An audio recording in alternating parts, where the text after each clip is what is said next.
Well, thank you very much, Rep. This is a great group. Thank you, Myron. So if it sold out so fast, the first question I asked Myron today is, why didn't you raise the ticket prices? You could have made some money. And that's all branding. $25, that's so cheap, Myron. But he said it's the same whether it doesn't sell at all or whether it sells out like crazy. So I think they're going to revisit that. Are you going to revisit that, Myron? You're thinking about it. It's an honor to be with you. I will tell you this, that our country, which I love very dearly, is in serious trouble. But the old post office building right down the road on Pennsylvania Avenue is not. It is going to be spectacular. We are building something that's going to be amazing. We're going to be spending more than $200 million.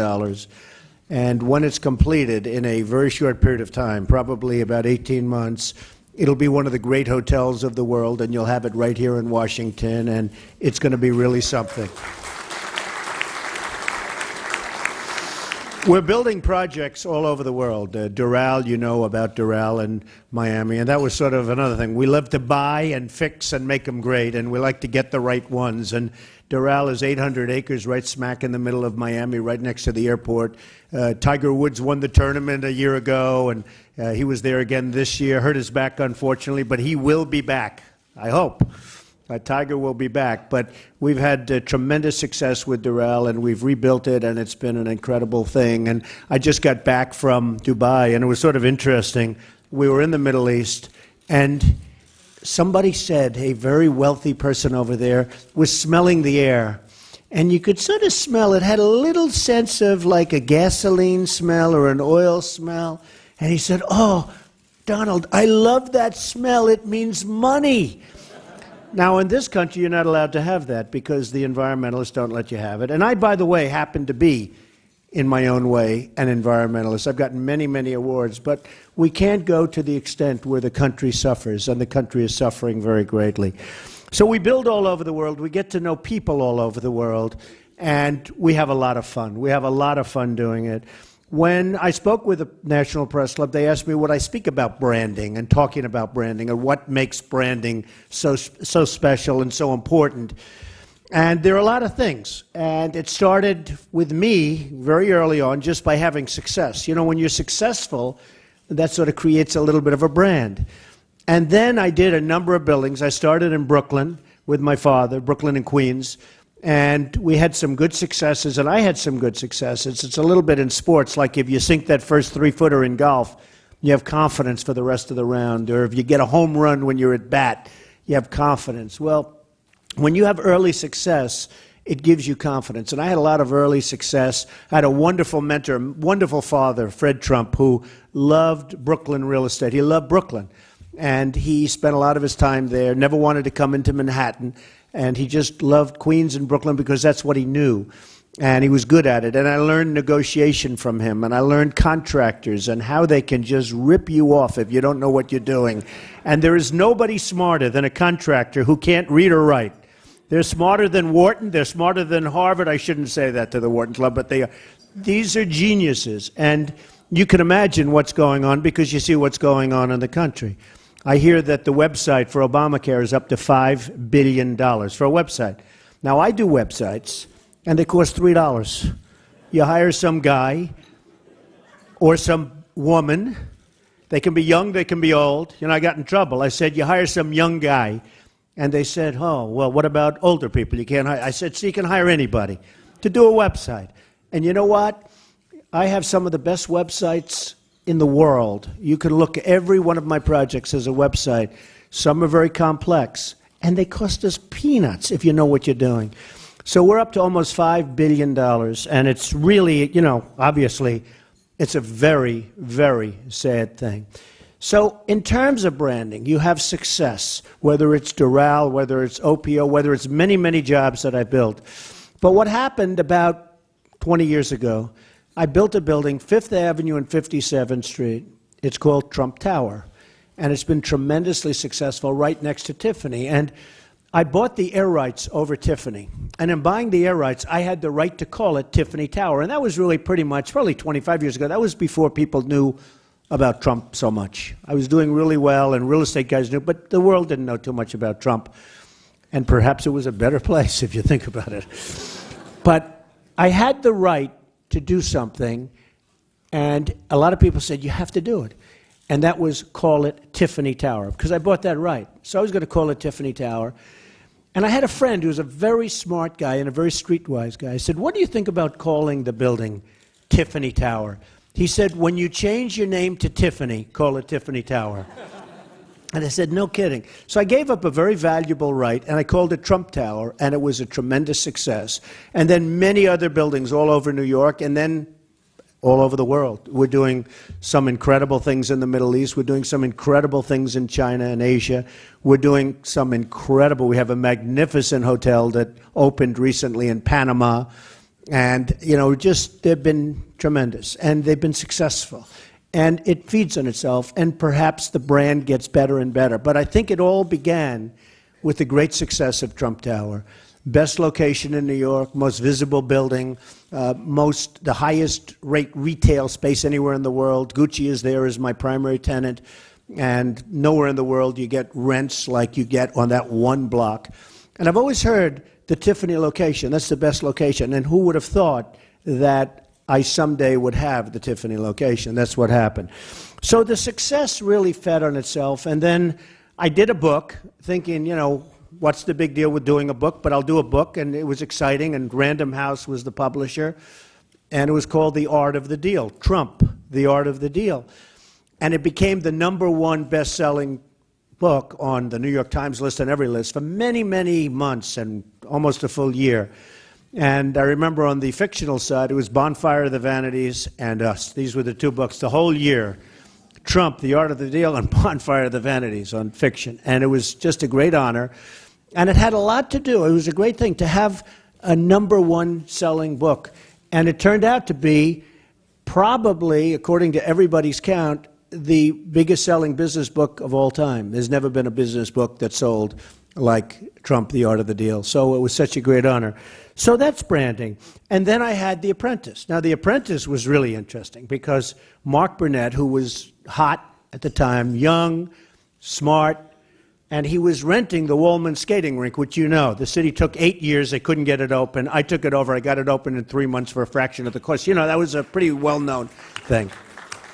That was pretty well-known. It tells you about government. And I'm talking about all government, but that was a disaster. The rink just wouldn't open. And my daughter here, who's so wonderful, I wanted her, she was a little girl, I wanted her to go ice skating. Ivanka, she's here with us today. And, you know, she kept saying, Daddy, do you think I'll ever be able to go ice skating? Because they're building a rink, 8.5 years. So I went to see Ed Koch, who was the mayor. I said, do me a favor. Can I build it for you, please? I'd go down there and watch, and they'd have 3 or 4, you know, it's a massive space. And they'd have 300 or 400 people sitting in the rink doing nothing for years. So I said, let me take it over. I took it over. It's a very interesting story about the Woolman rink. So when the city designed it, they went to a refrigeration company from Miami. Now, who wants refrigerate? They hired a refrigerator, and they do refrigerators, but they don't do ice skating rinks. So they recommended a what's called Freon. It's a gas that goes through a copper pipe. And if you have one little hole, there's miles of it, one little, like a pinhole, it doesn't work because the gas escapes. So they couldn't get it to make the ice because they'd have a pinhole. And besides that, everybody would steal it. You know, they'd put this beautiful copper piping down, and the tubing would be all over the rink, and they'd go back the next day, and it was gone. People were stealing it. Okay. So it wasn't working. They actually poured it down, and then finally they poured, and it never worked because there were like 4,000 little holes all over the place. Okay. So what did I do? The first thing I did is say, well, wait a minute, we got to make it, and there must be something wrong. So I sent up to the Montreal Canadiens. Now, that's a good one. If you want to make ice, you call the Canadians, right? I mean, there's nothing wrong with a little Canadian help. So I spoke to somebody at the Montreal Canadiens. They were really nice. They sent somebody down, and he said, Mr. Trump, they're using the wrong system. They're using gas, and he explained how you can't capture it. He said, what we want is brine. Now, brine is water with salt in it, okay? And the tubing isn't copper that costs a fortune, it's rubber. So we put the tubing down, and then I'll never forget, the surface is so massive. We had cement mixers backed up all the way to Harlem. We did one pour. They went all the way back up to Harlem, all the way through the park. And I had it built in 3 months after 8.5 years. And believe me, most of it was demolition. Most of it was demolition. So things can be done, you know, if you look at government and if you look at what happens. So we're at the Wollman Rink, and Mark Burnett and CBS leased it because they were having a finale of Survivor, and they built a village in the middle of the Wollman Rink, and it was live television, great. And he said, I'd like to see Donald Trump. Is that possible? So I said, sure, let me see. So we met, and he said, I have an idea that I want to do, but I'll only do it if it's you. And he turned out to be right about that, because they have 15 copies of The Apprentice, and I love it. All of them failed, and they failed badly. They failed like you'd never saw. Oh, I love that. Don't we love that when your opponents fail? I love it. I don't know about you, but I'm not sure our country loves it, you know, but I love it. And what happens is, so they had 15 copies. I could give you names, but maybe I will. Maybe I will anyway. But you had Mark Cuban copy, total failure. Lasted for 2 nights. You had Martha Stewart copy. You had Richard Branson. You had Tommy Hilfiger, who's a great guy, by the way. But all these copies, Hilton copied. So they had 15 copies altogether, and they were all off. And Mark said to me, you know, I'd love to do it. And I had an agent. Do you believe I had a Hollywood agent? And he's represented with the biggest. And he said, don't do it. I said, it's too late. I shook hands with Mark Burnett. He said, what difference does that make? You know, it's Hollywood. Handshake doesn't mean anything in Hollywood. I said, but I shook hands. I can't do it. He said, Donald, 97% of the shows that go on television fail. I didn't know that. What do I know? I never did television before. He said, of the ones that make it, they don't make it big, and you're going to have a great embarrassment. And in the history of television, there's never been a business-type show that worked. So I said, I still have a problem. I wish I knew this before. I would have never done it. I don't want to do it, but I shook his hand. It means a lot in life, and it means a lot even toward branding. So I said, I don't want to do it. I called Mark. I said, Mark, do you think I can get out of it? He said, you shook my hand. I said, you're right. So we did it. So the show opens, and it opened at number 10, which is massive. When you're number 10, that's a big show. So it opens at number 10. It goes down to number 8. It then goes down to number 5 in 3 weeks. It then goes to 2, and it then goes to 1. And I knew how big it was because the head of NBC television and the head of NBC called me up. I never met him. He said, it was 7 o'clock in the morning. And he called me up. He said, Donald, hello, I just wanted to wish you a happy birthday. I said, I never even spoke to this guy. He's called me about happy birthday. See, he's showing weakness. You have to remember. Then I get a call from the chairman of NBC, Bob Wright, who's a fantastic guy. And he calls and he said, you know, happy birthday, Donald. Is everything good? Are you feeling good? I said, I'm feeling great. Thank you very much. My wife said, who was that? I said, that was the chairman of NBC. They wished me a happy birthday before you did. So I knew that I had a big hit. And it went on, and the interesting thing is that was in the age of Friends. That was the last year of Friends, and then we started and took the place. And I'm just saying to myself, boy, this is really something. And it just tells you about branding. You never know what's going to happen. You have to take risks in life. You just have to do it. The end result of that story, though, is the agent called me. And he goes, Mr. Trump, I'd like to see you at your earliest convenience. I said, about what? He said, I think I'm entitled to a commission. Your show just went to number 1. You have the number 1 show on television. And I honestly think I'm entitled to a commission. I said, Jim, you didn't want to do the show. You told me don't do the show. You told me break the deal. What are you talking about? I said, by the way, what kind of money are you talking about? He said, would $3 million be fair? I said, Jim, you're fired. I fired him. That was the last I've ever heard about the guy. But anyway. But it's all about winning. Like, I'm watching over here, and this guy, Buffalo News, he's telling me Buffalo News is doing great. That's good, right? But I'm seeing these questions. Hundreds of questions are coming. And a couple of them I said, please don't ask that question, right? But I'm looking at them, and I was sort of saying to myself as I'm watching that leadership and branding and all of that kind of success, to a large extent, it's about winning. If you don't win, people aren't going to follow you. Now, there are other qualities, and I believe strongly in compassion. A lot of people don't know that about me, but I have great feelings of compassion for people and helping people and, you know, making people thrive and love their life and take care of people. And we need great health care in this country. Obamacare is not working. It's a disaster. We need great health care, and you can have great, great health care, much better than what we have right now, for much, much less money if you have people that really have compassion and really know what they're doing. But I was thinking to myself as I was looking at all of these numbers of questions about leadership, because one of them was about leadership, and I said to him, you know, it's about winning. Vince Lombardi was a great coach, and I'll never forget, I was in a room with one of his players who's 4 times the size of Vince Lombardi. And it was at a club. And I'm sitting with the player, and the player was full of bravado. All of a sudden, Vince Lombardi, who was a small guy in stature, walked in. Boom, boom, boom. And this football player was petrified. Petrified. I said, are you okay? He looked like he was ready to have a heart attack. Young, strong guy. Petrified. Now, you've had other coaches that were rough, tough guys. But you know what happens, and you see it all the time, and you've seen it here. You've seen it right in Washington. When you don't win, they don't get away with being tough. When you win, they can be as tough as they want. It's about winning. Now, you look at branding, and you look at what's happening, and I told you the story about Trump, the art of the deal, and I told you the story about The Apprentice, and I will tell you today you have Twitter, and you have Facebook, and you have Instagram, and you have all of these different things that are so amazing. I have millions of followers, millions. I don't do press releases anymore. If I want a press release, I just put it on Twitter, and I've got a press release. It's so great. It's like owning the New York Times without the losses, if you think about it. No, it is. You have millions of people watching. And if I want to say something, I just put it out, and all of a sudden I'm reading stories about it the next day. It's really fantastic. I mean, I love it, frankly. I sit there at 3 o'clock in the morning, ding, ding, ding, ding. You know, our country is going to hell. We must stop it. We need leadership. I keep saying the same thing. Nobody's listening. But it's largely true. So you look at the United States, and let's look at branding. We haven't had a success in years. Where have we had a success? I mean, I wrote down just a few things coming down. We have nothing. The VA, the Veterans Administration, catastrophic. Benghazi, catastrophic.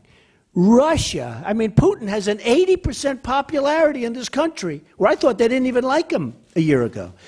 But he's so outsmarting the United States that all of a sudden the people in Russia like him.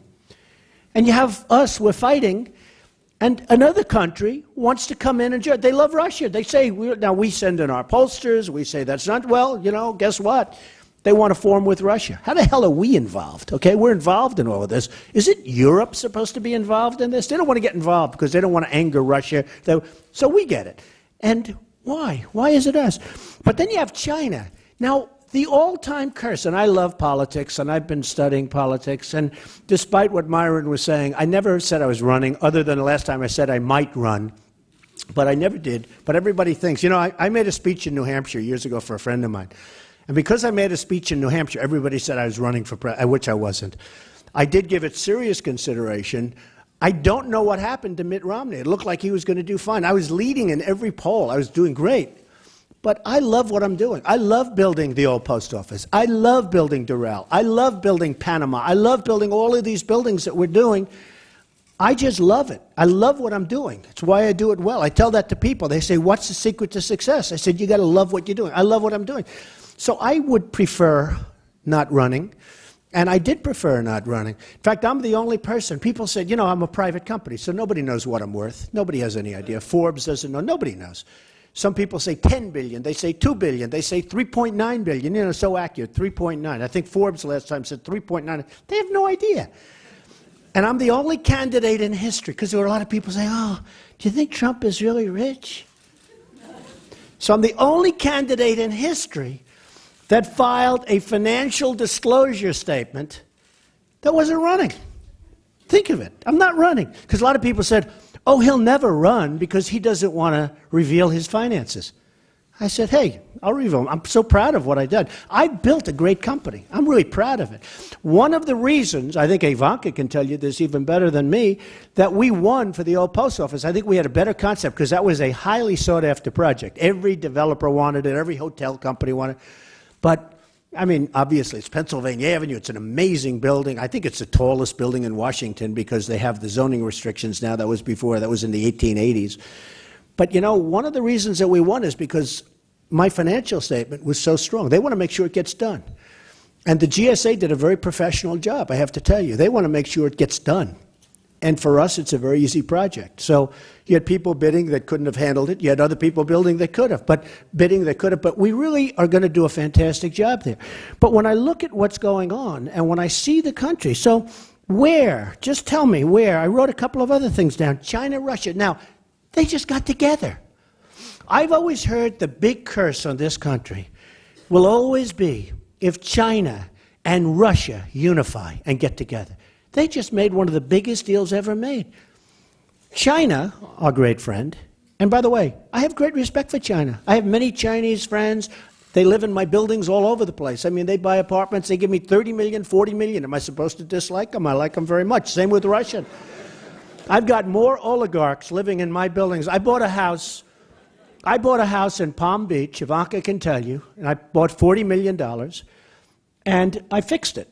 You know, I call it, can you have a $40 million fixer-upper? Because that's what I had. I bought it as a real estate deal. I have Mar-a-Lago, which is the Mar-a-Lago Club, which is great. But a mile down the road, there was a house of a man who fell on very hard times. Nice guy, but he fell on very, very hard times, went down the tubes, to put it mildly. And his house was sold by the banks. It was sold in a bankruptcy auction. I bought it. I paid $40 million. I sold it for $100 million. And I sold it to a Russian, who then announced his wife is suing him for divorce and wants the house. It's going to be very interesting to see. In fact, she just won $4 billion, supposedly, in the proceedings. You all saw that. So I looked at it, and I see that, and I say to myself, where is the United States doing well? So Russia and China now are unifying, and they're getting together. Then you have Iraq, okay? We spend $2 trillion in Iraq, $2 trillion. Think of this number. This number is not even a number that you, honestly, 10 years ago, you didn't hear the word trillion. So we spend $2 trillion, and more importantly, thousands of lives, including lives on the other side, by the way. I mean, okay, some people say, oh, who cares? I care. Okay, destroyed. And what we did is we took this country and so weakened it. You know, it was always Iran and Iraq, and they'd fight. One country would go 2 feet over here, the other country would 2 feet. Then after like 10 years, it'd settle and they'd start all over again. You know, they had some, well, we've destroyed that country. We've destroyed that country. But we spent $2 trillion, thousands of lives, tens of thousands of wounded warriors, all over the streets, you see them. We can't even call them. They won't even return our call. Because China's buying their oil. China thinks we are truly the dumbest people on earth. China now is buying a big portion of their oil. They're being controlled by Iran, which I said a long time ago. And then when I made the statement, because it looked to me like it was going down the tubes, why don't we take their oil? You know, we are at war. People said, what a terrible thing to say. Now you call Iraq, they won't even take our phone call. Think of it. They won't even take our call. Now, an interesting thing happened in Afghanistan. Nobody knew that Afghanistan has tremendous minerals and tremendous wealth in minerals. Everyone thought this was a country that didn't have that, but they have tremendous wealth in minerals. Well, we're fighting over here, and on the other side of the mountain, China is brilliantly, I don't say negatively, they're smart. They're brilliantly taking all the minerals. So we're fighting here, big mountains. We're fighting here. China's taking the minerals on the other side. And I say to myself, how is it possible that we can be so stupid? An interesting thing happened the other day. I'm reading the front page of the New York Times, #1 story, #1 column, that we can't make a deal with Japan for agriculture. Now think of this. We can't make a deal. Japan will not allow our farmers to put food and sell food in Japan. Hey, I like the Japanese too. I like everybody that buys apartments from Trump, okay? Very interested, but I do. But I respect them. I respect people. You know, the fact that their leaders are much smarter than our leaders, that doesn't make me dislike them. It makes me respect them. So I'm reading this article that Japan won't let us even think about putting our food in Japan. And then I'm looking at boats with millions of cars pouring into this country, tax-free, made in Japan. And I'm saying, who are our negotiators? I mean, if I was negotiating, I'd say, fellas, you're going to take our food and you're going to love it. You're going to love our food. I mean, the food is peanuts compared to what we're talking about, peanuts. So you say to yourself, how is it possible that Japan would have the nerve to say, we're not going to take small potatoes, some farming goods from the United States farmers. It's great product. Everybody admits that. It's not like it's tainted or problems. It's great product, better than what they can do. So they say, we're not taking your product, but by the way, we're selling you millions of cars. Look at the size of these massive car companies. And it's because of the United States. No tax, tax-free. So all you'd have to do if you're sitting down, I guarantee you this, if I was the negotiator for that deal, you'd have so much food pouring into Japan right now, they wouldn't know what to do with it. They wouldn't know what to do with it. So I say to myself, why aren't we smart? We used to be brilliant. We used to be a brilliant country. We're not a brilliant country anymore. We're a foolish country. We're a dumb country. We have leadership that is either something wrong with them, or they're not intelligent, or there's something wrong. Maybe it's lobbyists. You know, I hear the lobbyists are so powerful in Washington. Maybe it's lobbyists. Maybe you have to do something about that, because maybe Japan and maybe the Middle Eastern states. I mean, look at this. I heard a number today that since 1931, we have more oil reserves in this country in terms of storage reserves than we've had since 1931. Think of that. And yet the price is at an all-time high. Now, I went to Wharton, greatest business school in the world, okay? Did I say a good thing? Yes? The Wharton Club, which is a great club. But I went to Wharton, and I will tell you that the very basics of that are that prices come tumbling down. So here we have, and we're buying from OPEC, and we're buying from Saudi Arabia, also great relationships with the people in Saudi Arabia. They cannot believe, by the way, because they're friends of mine, they can't believe how stupid we are. They tell me, hey, Donald, we're getting away with it. What are you? I say, you're right. Saudi Arabia is making, think of this, $1 billion a day.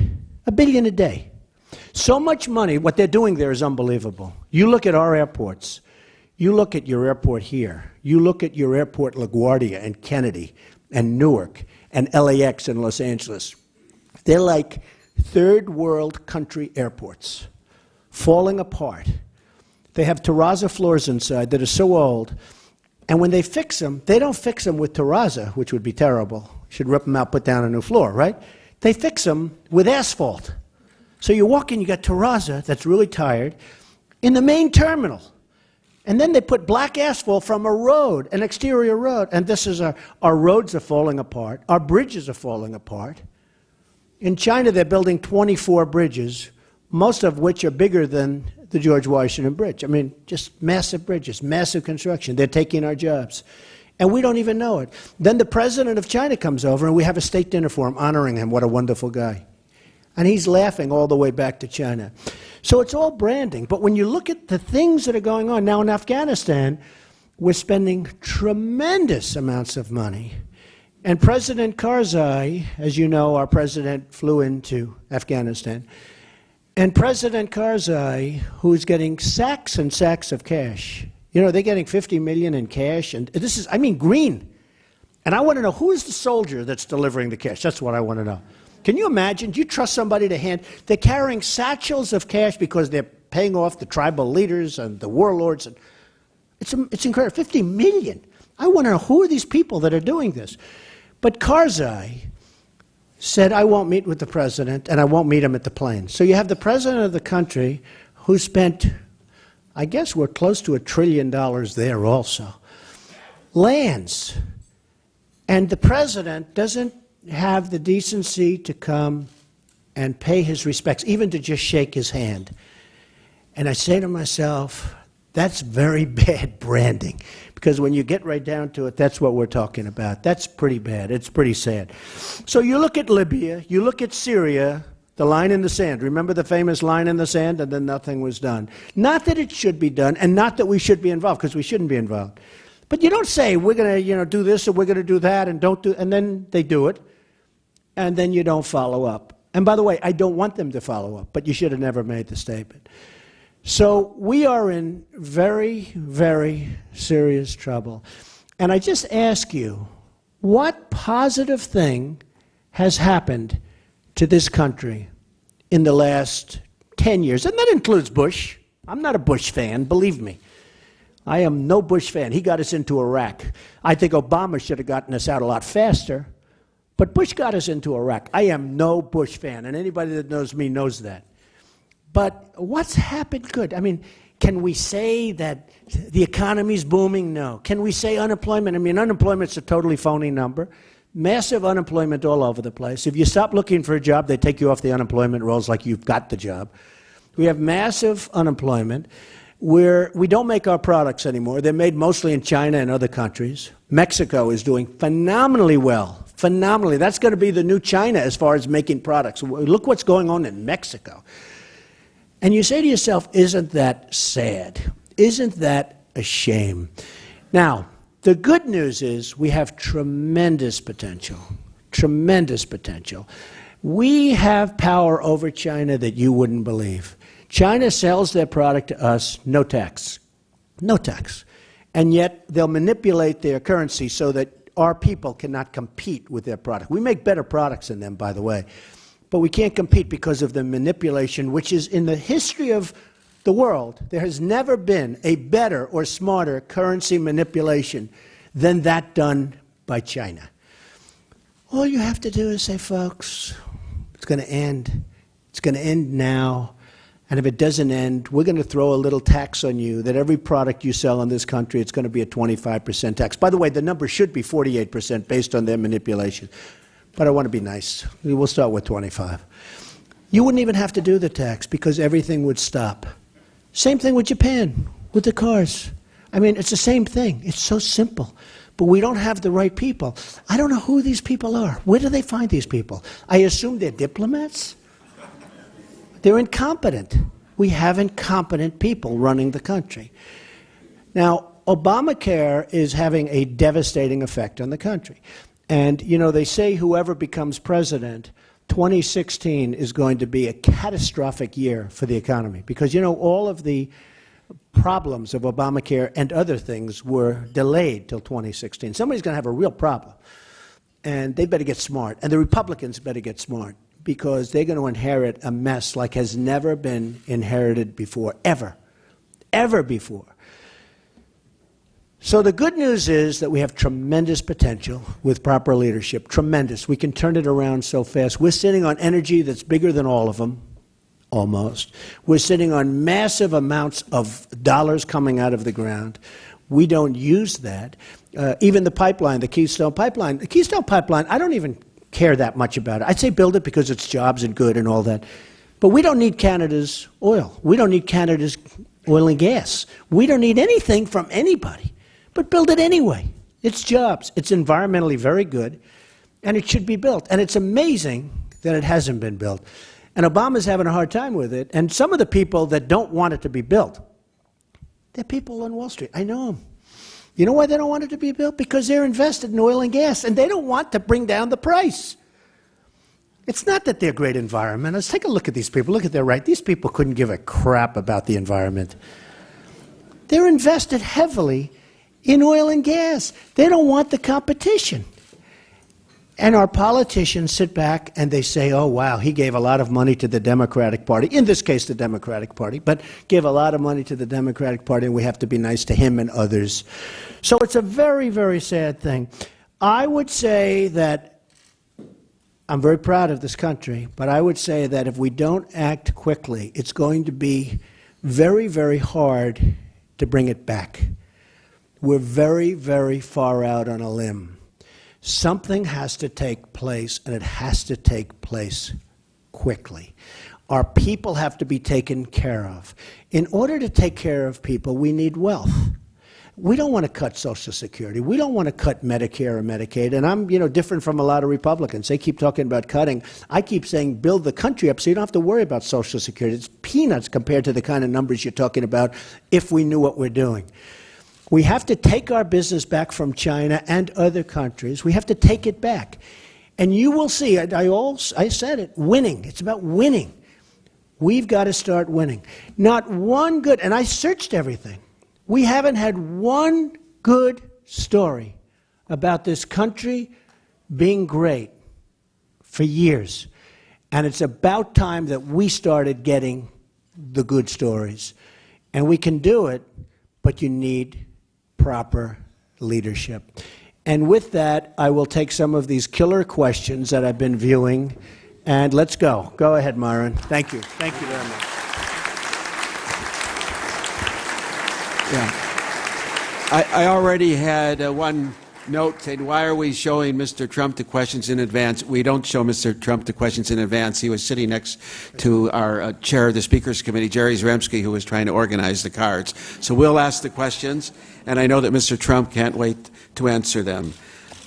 Let's go right into politics. You have flirted, I think that's the right word, you have flirted several times with a possible run for the presidency. Why have you never run? Well, I didn't flirt. People were asking me to run. They wanted me to run for a lot of things, including governor. I said no, no, no, and I kept saying no, no, no. They wanted me to run for governor of New York. I never wanted to do it. I said it would, and finally I just said I'm not doing it. But I didn't flirt. People wanted me to run. We're going to see what happens in 2016. We're going to see what happens. I want to see what's going on. This country is in serious trouble, and I'm going to see what's going on. But I didn't flirt. And I think I probably, during the speech, cleared it up pretty much. I love what I'm doing. I would rather do what I'm doing than do that. But I also love more than what I'm doing and more than virtually anything else other than family, which includes my beautiful Ivanka, who's here. I mean, I love this country. I love this country. And I hate to see what's happening. And if I don't see the right person, I will do something in 2016. I will do it as sure as you're sitting here. Thank you.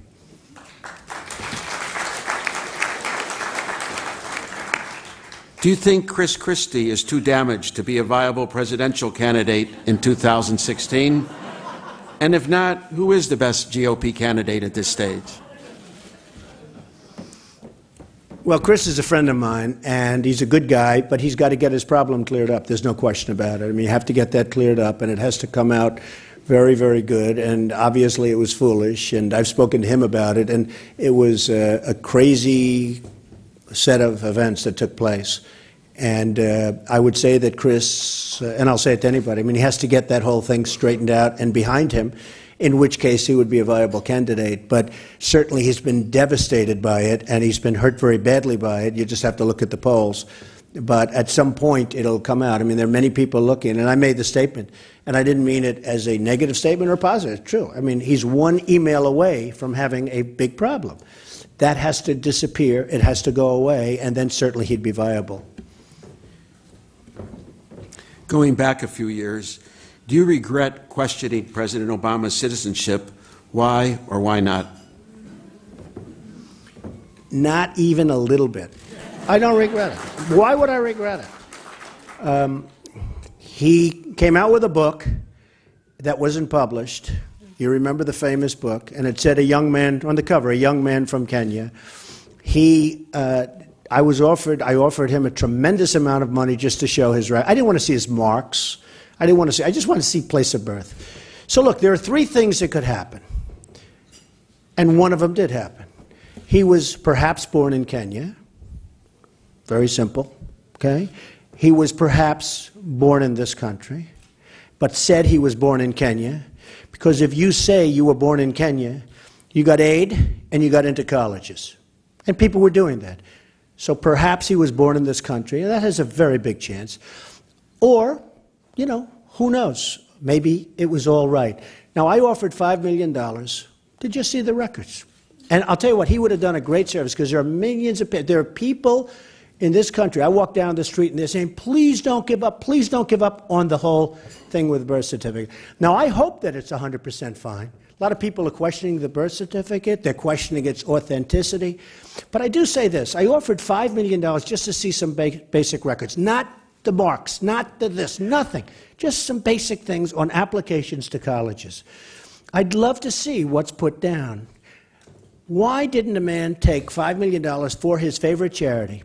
Now then, what wasn't reported by the press is sometime just prior to the expiration date of that offer, I raised the offer to $50 million. $50 million for charity. Pick your charity, $50 million. Let me see your records. And I never heard from him. So I would take it. I mean, I would take it, and I'd give it to Chicago charities, and I'd give it to all sorts of charities, and they can use the money. So it's one of those three things. Either it's fine, or he was born in Kenya, or, in my opinion, there's a very good chance he was born here and said he was born in Kenya. Because if you were born in Kenya, you got into colleges, and you got aid. Very simple. Perhaps Ivanka would like to answer this. What will the new D.C. hotel be like? Thank you. Well, thank you, everyone, for welcoming us here, and we all intend to spend much, much more time in D.C. I personally have been down every week for the past year and will continue to come down as we start the development of the old post office building. So this is an asset that I don't need to describe to anyone. It sits on Pennsylvania Avenue at one of the great addresses of all time. It's a landmark building, a building the likes of which one could never replicate today.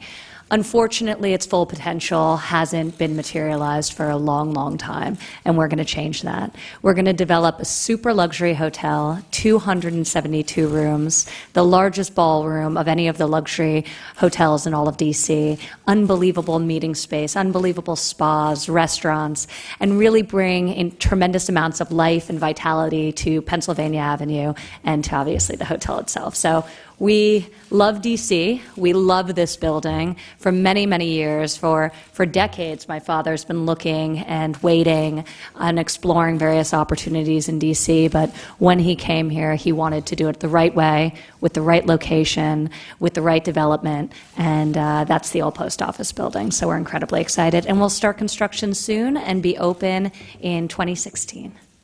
Thanks. 2016.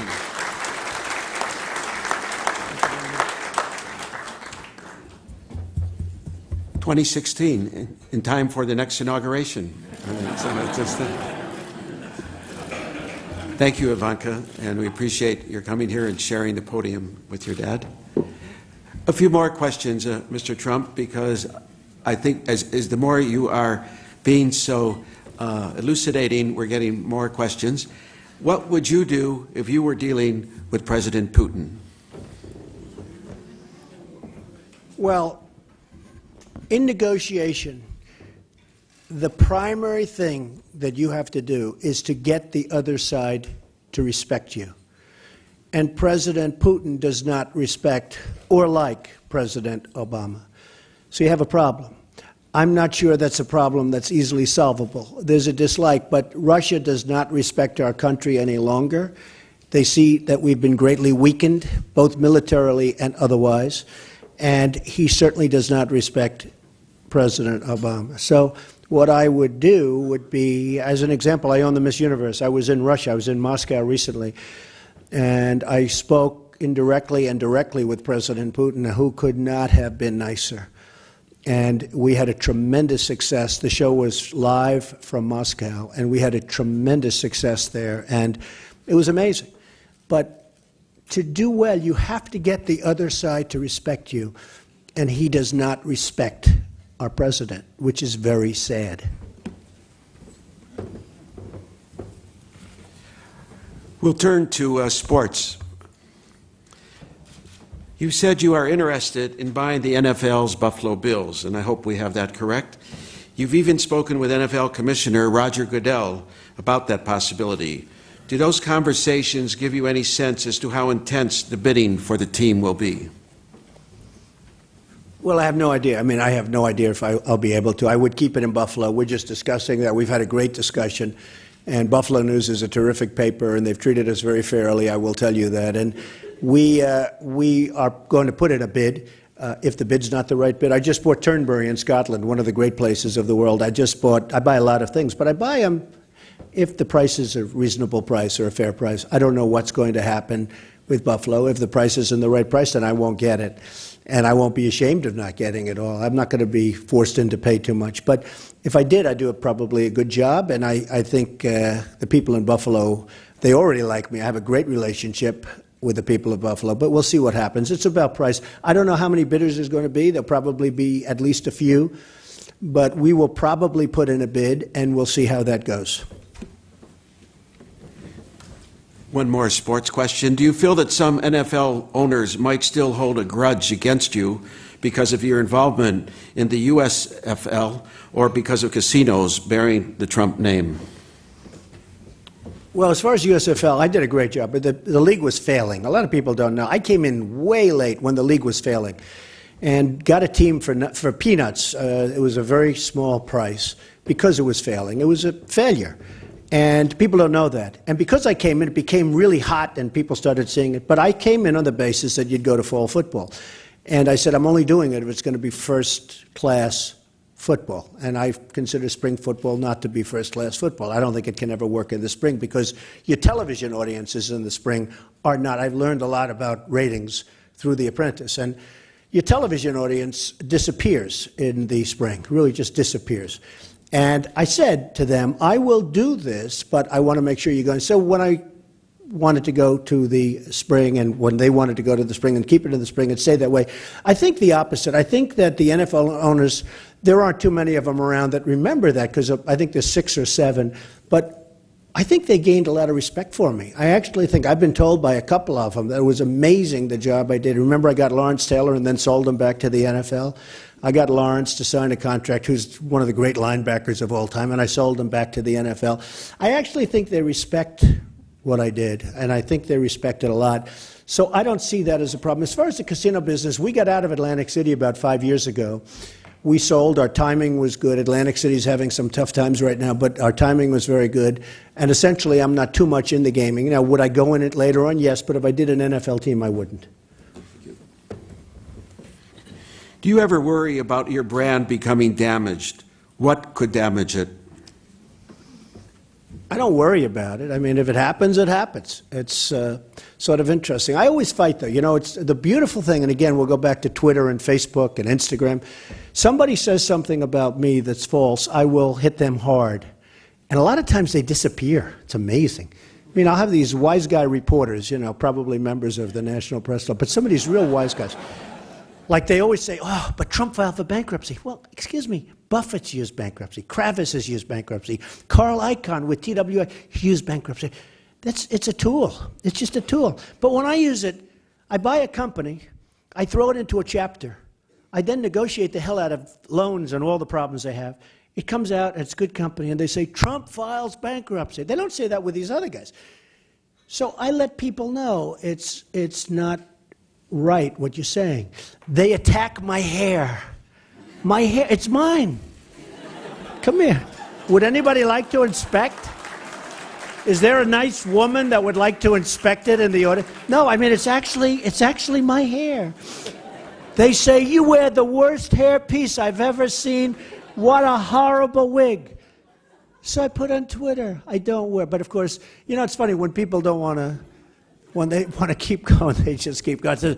But I like to defend myself. And the beautiful thing about the new media is that you actually can. I mean, if you have enough followers, and I certainly have a lot of them, many, many millions, and you can sort of protect. It's interesting, sometimes I'll be attacked, and then I'll attack back really viciously. I never hear from that person again, especially if it's a famous person. If it's not a famous person, they continue, because what do they have to lose? But I was attacked like by Cher. She didn't like my politics.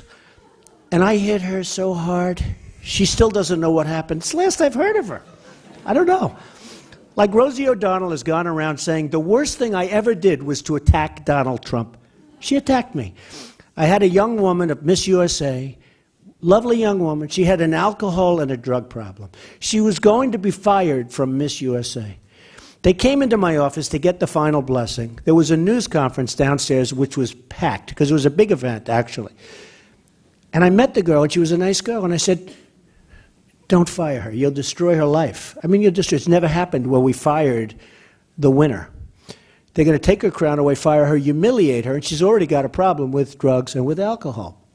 I said, don't fire her. So Rosie O'Donnell's on The View. Who is he to give somebody a second chance? Who is he to... And I get a call from Entertainment Tonight, and I said, did you hear about Rosie O'Donnell? I said, no, I have other things to do. What? Tell me about it. And they told me about this, and I hit her like nobody's ever hit her before, and that was it. And she goes around telling people that was a mistake that she made. But you know, when somebody attacks you, attack them back. Stop it. Get it stopped.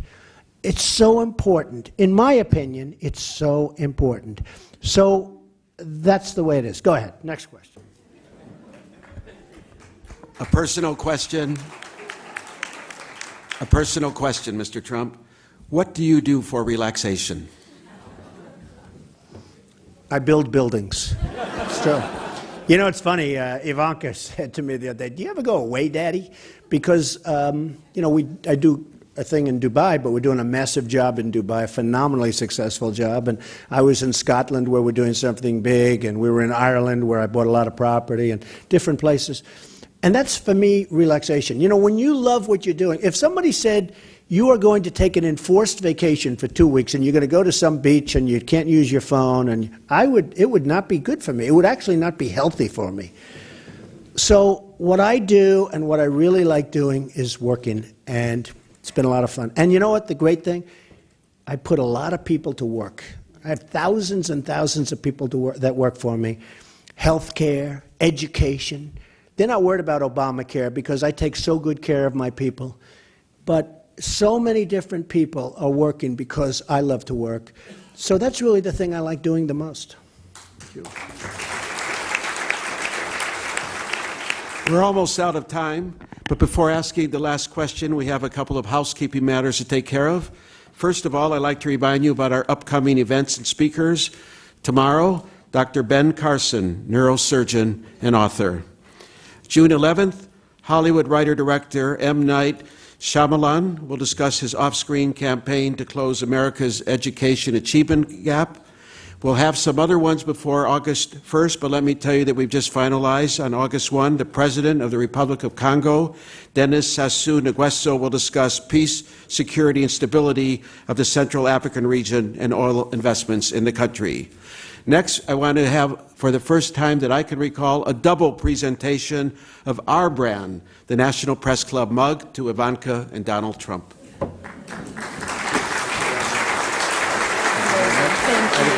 Thank you. A photographer wanted me to, if we could just wait till he focuses the camera.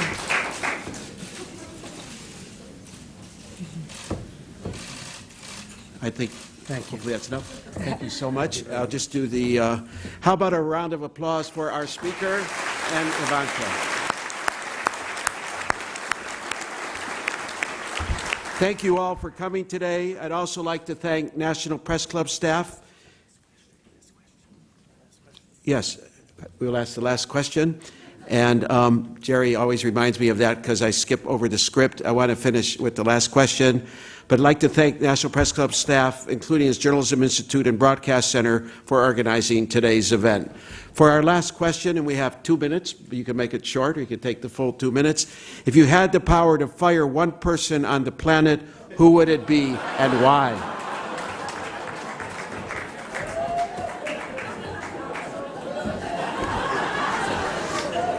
This is such an easy one, isn't it?